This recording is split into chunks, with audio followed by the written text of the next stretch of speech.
Assalamualaikum warahmatullahi wabarakatuh. Perkenalkan, nama saya Muhammad Rizky, mahasiswa Politeknik Aceh, program studi D3 Teknologi Informasi, angkatan 2020 dengan NIM 2020302021. Pada kesempatan kali ini saya akan mendemonstrasikan hasil dari proyek saya, yaitu proyek teori mata kuliah pemrograman Java Visual. Untuk proyek ini yaitu saya membuat sistem informasi toko buku. Sebelum menjalankan aplikasinya, di sini saya akan memperlihatkan database yang sudah saya buat. Untuk database-nya di sini saya membuat 4 tabel. Yang pertama tabel buku, tabel jenis, tabel login, dan tabel transaksi. Kemudian ini adalah database dari tabel buku. Selanjutnya ini tabel jenis dan tabel login. Selanjutnya yang terakhir adalah tabel transaksi. Baik, di sini saya akan menjalankan programnya yang dimulai dari progress bar. Nah, di sini kita sedang menunggu untuk masuk ke dalam aplikasi. Untuk selanjutnya di sini sudah muncul tampilan login untuk user. Di sini kita akan masukkan username dan password yang sudah kita masukkan ke database. Kemudian di sini ada 2 tombol yang sudah saya sediakan. Ada tombol masuk untuk masuk ke halaman selanjutnya ataupun tampilan selanjutnya, masuk ke dalam aplikasi, dan ada tombol keluar, yaitu untuk keluar dari aplikasi. Jadi kali ini kita akan masuk, kemudian keluar informasi bahwa login berhasil, artinya username dan password yang kita masukkan benar. Tekan OK, kemudian ini dia tampilan menu utama dari sistem informasi toko buku yang sudah saya buat. Di tampilan menu utama ini ada beberapa sub menu yang sudah saya buat, yaitu ada jenis buku, data buku, transaksi, laporan, admin, dan ada button untuk keluar dari aplikasi. Dan juga di atas ada about atau tentang pembuat aplikasi, dan ada tombol logout. Untuk pertama kita masuk ke jenis buku dulu, yaitu untuk masuk form jenis buku. Ini dia tampilan dari form data jenis buku. Di sini kita bisa menginputkan jenis-jenis buku yang tersedia di toko tersebut. Dan kita juga bisa mencari data yang ada, data jenis buku yang ada. Di sini saya coba mencari data buku A1 dengan kode A1. Kemudian langsung muncul di sini novel. Baik, di sini saya coba input satu jenis buku dengan kode A6. Kemudian di sini kita isikan nama jenis bukunya.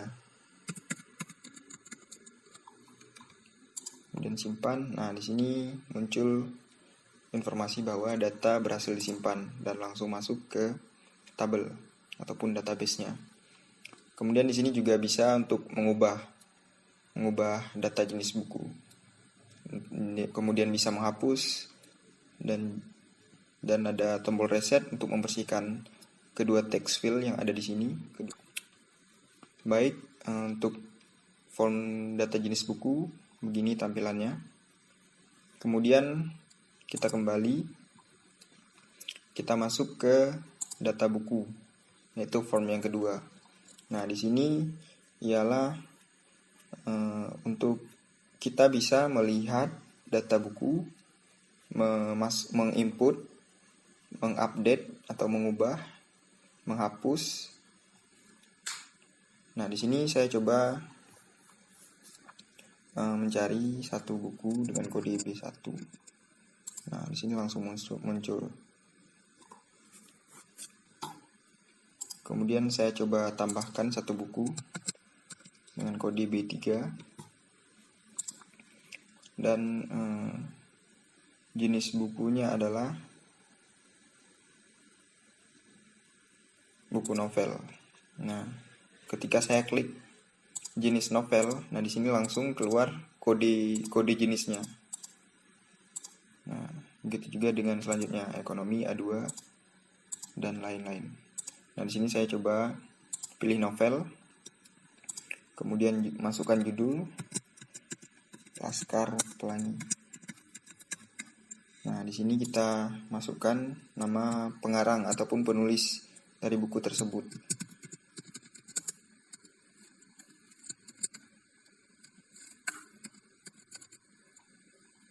Kemudian kita masukkan penerbit di sini.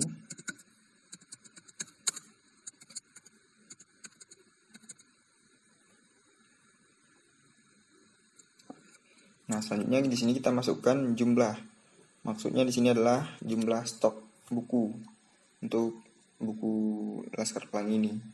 Stok yang ada berapa. Nah, di sini kita masukkan 10 saja. Dengan harga untuk satu buku itu kita masukkan 70.000. Nah, kita coba simpan. Kemudian muncul informasi bahwa data berhasil disimpan. Nah, sini langsung masuk ke data buku. Di sini kita juga bisa menghapus dan mengubah. Saya coba menghapus satu buku. Nah, sini saya akan menghapus buku dengan kode B2. Saya hapus. Nah, di sini apakah Anda ingin menghapus data buku dengan kode B2? Dan saya klik yes. Nah, data langsung dihapus. Kemudian untuk mengubah data juga sama, kita bisa mengubah. Kita coba ubah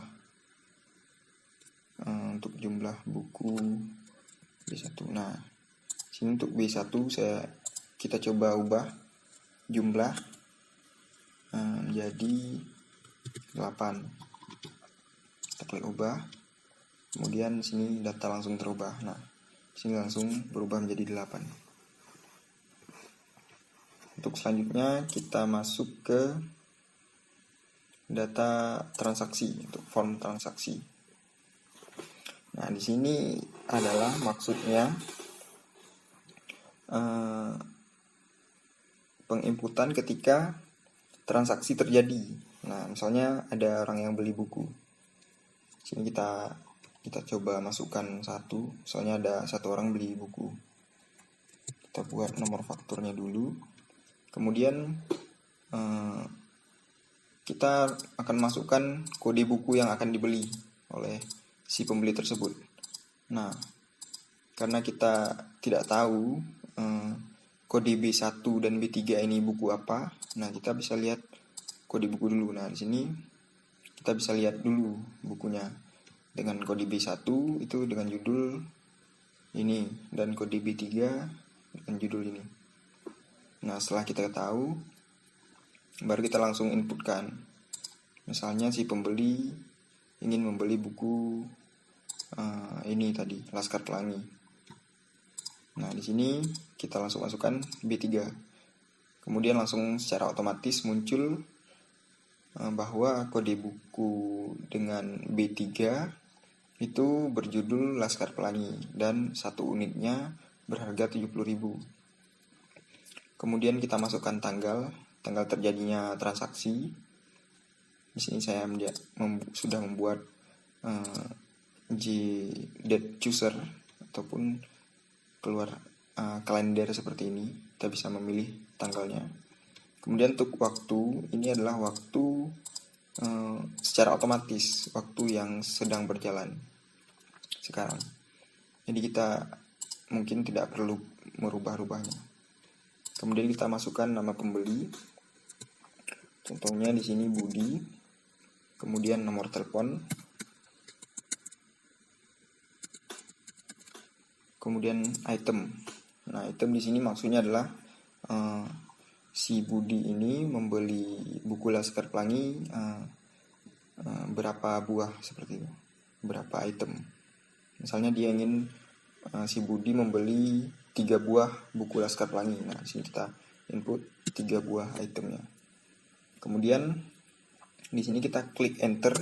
Nah, langsung muncul bahwa total yang harus dibayar oleh si Budi adalah 210.000. Nah, 210.000 ini dari harga tadi, harga 70.000 untuk 1 unit. Kemudian si Budi membeli 3 buku, jadi 70.000 dikali 3 itu 210.000.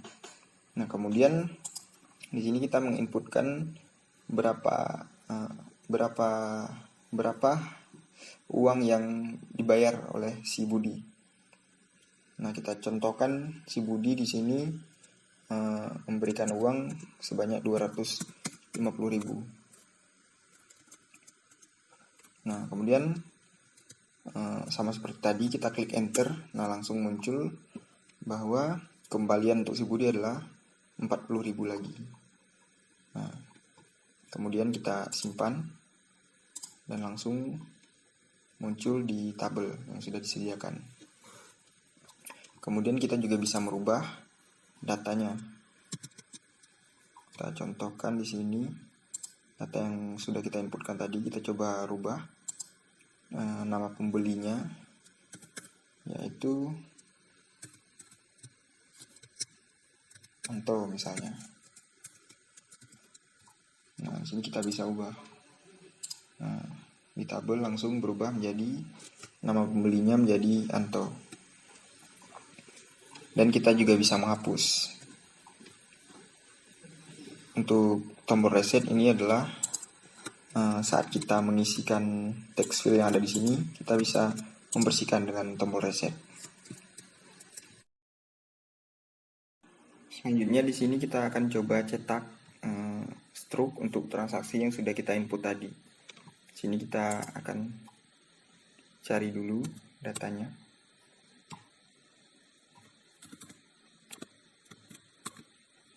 Kita tekan tombol cari. Nah, kemudian kita tekan tombol untuk cetak struk. Kemudian di sini kita akan cetak dalam bentuk PDF. Nah, di sini kita akan memilih ataupun kita akan masukkan nama untuk struknya tadi.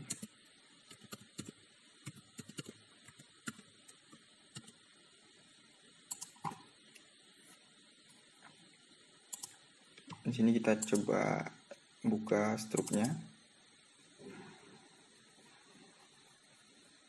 Nah, ini adalah tampilan dari struk transaksi yang sudah kita cetak tadi, yang menampilkan nomor faktur, kode buku yang dibeli, tanggal terjadinya transaksi, jam, nama pembeli, telepon, total, dibayar kembali, dan item. Nah, kemudian untuk selanjutnya, setelah form data transaksi, kita kembali ke halaman menu.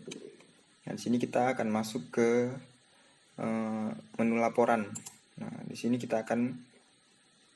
sini terdapat 2 bentuk laporan, yaitu ada laporan buku, yaitu laporan dari data-data buku yang tersedia di toko, dan ada laporan transaksi yang terjadi di toko.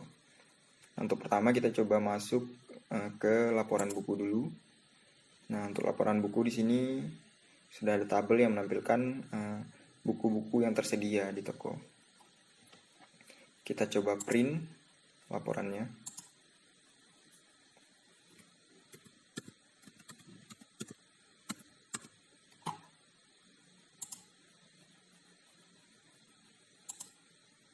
Kemudian untuk laporannya, nah, bentuk laporannya adalah seperti ini.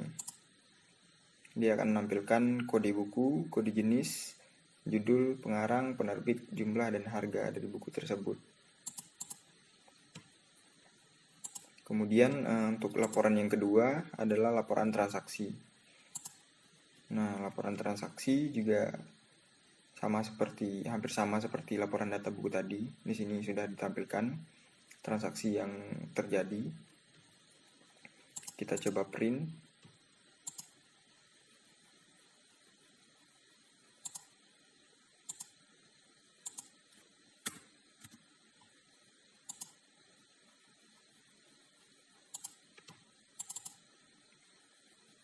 Nah, untuk laporan transaksi tadi yang sudah kita print, nah itu contoh penampilannya seperti ini, yang menampilkan nomor faktur, kode buku, tanggal, jam, nama pembeli, telepon, dan total.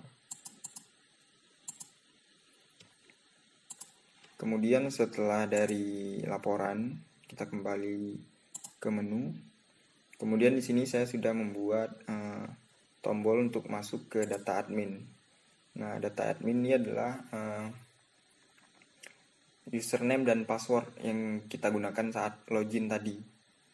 Nah, di sini ada username dan passwordnya yang sudah ditampilkan. Di sini kita juga bisa menambahkan untuk username dan password. Kita coba tambahkan untuk username-nya dan juga password.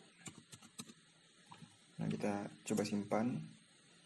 Nah, nantinya ini username yang kedua ini kita juga bisa kita gunakan untuk login ke aplikasi ini. Kemudian di sini juga bisa kita ubah datanya, dihapus sama seperti data-data yang lain tadi.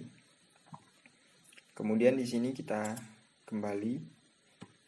Nah, untuk selanjutnya di sini ada about, yaitu ataupun tentang. Di sini menampilkan tentang biografi saya sendiri yang membuat aplikasi ini. Kemudian di sini ada tombol logout aplikasi. Nah, di sini kembali ke form login yang seperti awal tadi, karena kita sudah logout. Kemudian kita akan coba login dengan menggunakan username yang kita masukkan kedua tadi.